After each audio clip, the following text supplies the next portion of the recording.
ಈ ಬಾರಿ ಮಾರಾಟಕ್ಕಿದ್ದ ಆರ್ಸಿಬಿ ತಂಡ ಯಾರ ಪಾಲಾಗಲಿದೆ ಎಂಬ $1 ಬಿಲಿಯನ್ ಪ್ರಶ್ನೆಗೆ ಕೊನೆಗೂ ಉತ್ತರ ದೊರಕಿದೆ.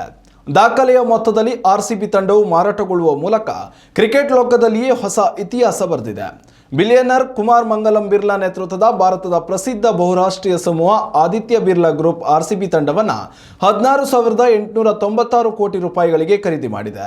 ಬಿರ್ಲಾ ಗ್ರೂಪ್ಸ್ ಜೊತೆಯಲ್ಲಿ ಆರ್ಸಿಬಿ ತಂಡದ ಮಾಲೀಕತ್ವದ ಪಾಲುದಾರಿಕೆಯನ್ನು ಅಮೆರಿಕದ ಕ್ರೀಡಾ ಹೂಡಿಕೆದಾರರಾದ ಡೇವಿಡ್ ಬ್ಲಿಡ್ಜರ್, ಅಮೆರಿಕದ ಖಾಸಗಿ ಇಕ್ವಿಟಿ ಸಂಸ್ಥೆ ಬ್ಲಾಕ್ ಸ್ಟೋನ್ ಮತ್ತು ಟೈಮ್ಸ್ ಆಫ್ ಇಂಡಿಯಾ ಕೂಡ ಹೊಂದಿದೆ ಎಂದು ತಿಳಿಸಲಾಗಿದೆ. ಇನ್ನು ಐಪಿಎಲ್ನ ಮತ್ತೊಂದು ತಂಡ ರಾಜಸ್ಥಾನ ರಾಯಲ್ಸ್ ಕೂಡ ದಾಖಲೆಯ ಮೊತ್ತಕ್ಕೆ ಸೇಲ್ ಆಗಿದೆ. 15,297 ಕೋಟಿ ರೂಪಾಯಿಗೆ ರಾಜಸ್ಥಾನ ರಾಯಲ್ಸ್ ತಂಡವನ್ನು ಖರೀದಿ ಮಾಡಲಾಗಿದೆ. ಈ ಮೂಲಕ ಐಪಿಎಲ್ನ 2 ತಂಡಗಳು ಬಿಲಿಯನ್ ಸ್ಥಾನಕ್ಕೆ ಬಡ್ತಿ ಪಡೆದಿವೆ. ರಾಜಸ್ಥಾನ ರಾಯಲ್ಸ್ ತಂಡವನ್ನು ಭಾರತೀಯ ಮೂಲದ ಅಮೆರಿಕ ಟೆಕ್ ಉದ್ಯಮಿ ಕಲ್ ಸೋಮಾನಿ ಅವರ ನೇತೃತ್ವದ ತಂಡ ಖರೀದಿ ಮಾಡಿದೆ. ಈ ಮೂಲಕ ರಾಜಸ್ಥಾನ ರಾಯಲ್ಸ್ ಐಪಿಎಲ್ ಪಂದ್ಯಾವಳಿಯ 2ನೇ ದುಬಾರಿ ತಂಡ ಎನಿಸಿದೆ.